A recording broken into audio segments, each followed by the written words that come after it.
Assalamualaikum warahmatullahi wabarakatuh.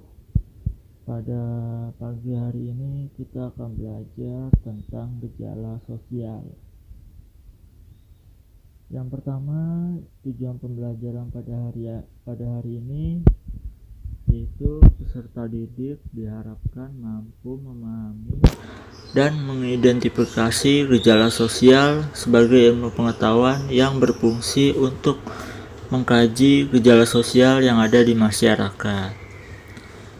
Langsung saja kita ke materi yang pertama, yaitu gejala sosial. Gejala sosial adalah masalah sosial yang mempengaruhi atau dipengaruhi oleh perilaku manusia dalam kehidupan bermasyarakat. Gejala sosial juga dapat diartikan sebagai fenomena sosial. Munculnya fenomena sosial tersebut berawal dari adanya perubahan sosial. Perubahan sosial tidak bisa kita hindari, namun kita perlu mengantisipasi. Pengertian gejala sosial juga dapat kita artikan sebagai sebuah peristiwa yang sering terjadi pada lapisan masyarakat, baik masyarakat tradisional maupun masyarakat modern. Faktor penyebab gejala sosial. Faktor penyebab gejala sosial ini dibagi menjadi dua. Ada faktor kultural dan faktor struktural. Faktor kultural yaitu faktor merupakan nilai yang tumbuh dan berkembang di lingkungan masyarakat atau komunitas. Contohnya yaitu ada kemiskinan, kerja bakti, perilaku menyimpang, dan lain sebagainya. Yang kedua yaitu ada faktor struktural. Faktor struktural merupakan sebuah keadaan yang mempengaruhi struktur yang disusun oleh pola tertentu. Faktor struktural bisa dilihat dari pola hubungan antar individu dan kelompoknya terjalin dalam lingkungan masyarakat. Contohnya gejala sosial yang dipengaruhi oleh faktor struktural diantaranya yaitu penyuluhan sosial, interaksi antar individu, dan lain sebagainya. Selanjutnya itu ada macam-macam gejala sosial. Yang pertama yaitu ada ekonomi, budaya, lingkungan alam, dan psikologis. Yang pertama, ekonomi ini merupakan ilmu pengetahuan yang berhubungan dengan pendapatan. Tingkat pendapatan yang dimiliki oleh individu bisa mengakibatkan gejala sosial di masyarakat.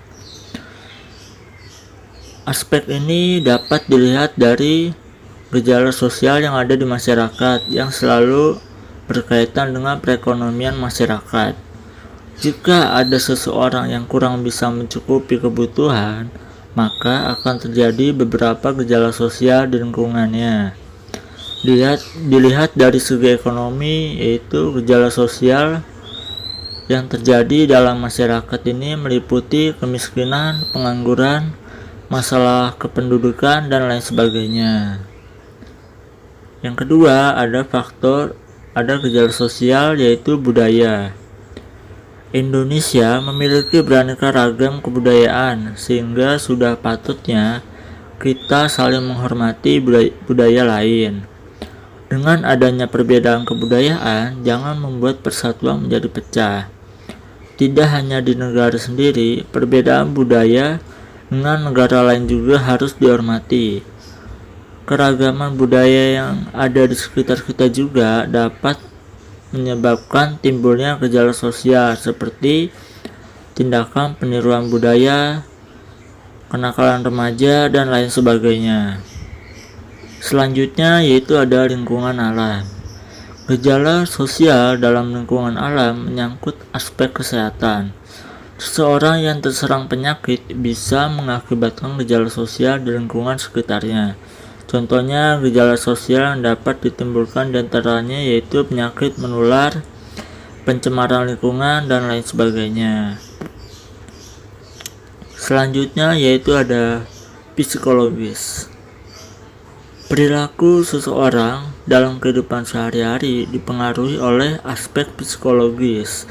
Jika seseorang mengalami gangguan kejiwaan, dapat menyebabkan gejala sosial dalam masyarakat seperti disorganisasi jiwa, aliran ajaran sesat, dan lain sebagainya.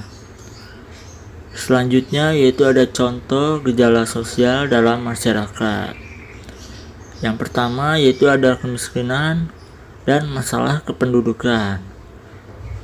Kemiskinan merupakan contoh gejala sosial yang sering dijumpai di sekitar kita. Kemiskinan dibedakan menjadi dua jenis, yaitu kemiskinan absolut, kemiskinan relatif.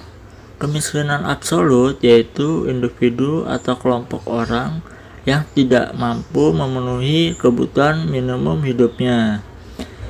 Adapun kemiskinan relatif yaitu individu atau kelompok orang yang mampu memenuhi kebutuhan minimum, akan tetapi dirinya masih merasa miskin jika dibandingkan dengan orang lain atau kelompok lain.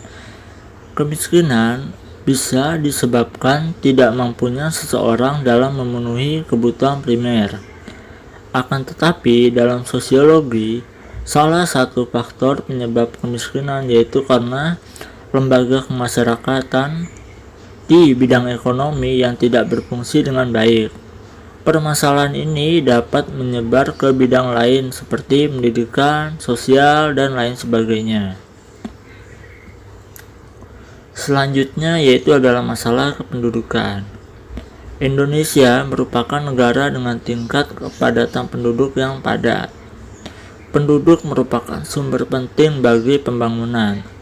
Hal tersebut dikarenakan penduduk menjadi subjek dan objek pembangunan. Dengan adanya pembangunan, maka dapat meningkatkan kesejahteraan penduduk di suatu negara. Kesejahteraan penduduk akan mengalami gangguan yang dipengaruhi oleh perubahan demografis yang sering sekali tidak dirasakan. Masalah kependudukan bisa berupa kepadatan penduduk, pemerataan penduduk yang tidak rata, dan ledakan penduduk yang sering melonjak dalam setiap kurun waktu. Masalah di atas perlu adanya penanggulangan karena dapat mempengaruhi tingkat kesejahteraan penduduk. Berikut ini beberapa cara untuk mengatasi permasalahan kependudukan, yaitu melalui program keluarga berencana, transmigrasi, dan mengatur pertumbuhan jumlah penduduk. Dan yang kelima yaitu ada dampak gejala sosial di masyarakat. Dampak gejala sosial yang ada di masyarakat dapat menimbulkan efek positif dan efek negatif. Yang pertama yaitu efek positif. Gejala sosial yang ada di masyarakat harus disikapi dengan baik. Apabila kita terbuka dan mengimbangi perubahan sosial, maka perubahan tersebut akan memberikan dampak positif bagi kita. Hal ini dapat dilihat dari adanya kemajuan di bidang teknologi. Salah satunya yaitu teknologi komunikasi dengan alat komunikasi modern seperti smartphone dan alat lain komunikasi dan lain-lain. Dengan adanya smartphone, kita dapat berinteraksi jarak jauh tanpa harus bertemu seseorang. Dan dampak negatifnya, seseorang tidak bisa menerima perubahan, akan mengalami keguncangan culture shock, yaitu ketidakmampuan seseorang dalam menghadapi gejala sosial. Jika seseorang tidak mampu menghadapi gejala sosial yang ada di masyarakat, maka akan membawanya ke arah perilaku yang menyimpang. Sekian dari saya. Wassalamualaikum warahmatullahi wabarakatuh.